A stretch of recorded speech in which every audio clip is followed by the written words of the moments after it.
બહુ સ્પષ્ટ વાત એ છે કે આપણા નિયમ છે કે તમે કુદરતી વહેણને બંધ ના કરી શકો.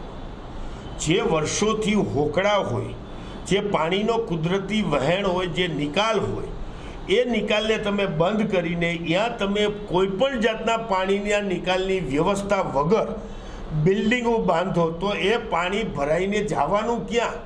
એને મૂળ જગ્યાએ જવા માટે થઈને એ પછી ચારે બાજુ ફેલાવાનો, એ રોડ રસ્તા ધોઈ નાખવાનો.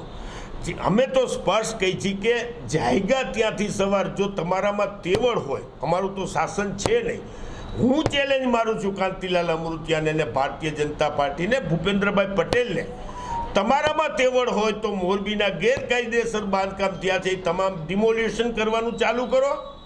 એક રોડ ઉપર નાની કેબિન હોય, કોઈ નાનો માણસ પોતાના રોટલા ઘરના કાઢતા હોય, એની કેબિનો તોડીને તમે છાતી ફૂલાવાનું બંધ કરો. તમારામાં તેવડ છે?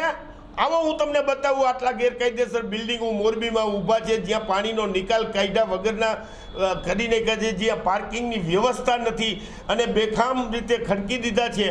એ તોડો, અને એ તોડવાની તમારામાં હિંમત હોય તો જ તમે વાત કરો ને. એ તમારે ડિમોલેશન કરવાની તાકાત હોય તો પહેલાં તમે અત્યારે ચાલુ બાંધકામ છે એને તો રોકાવો.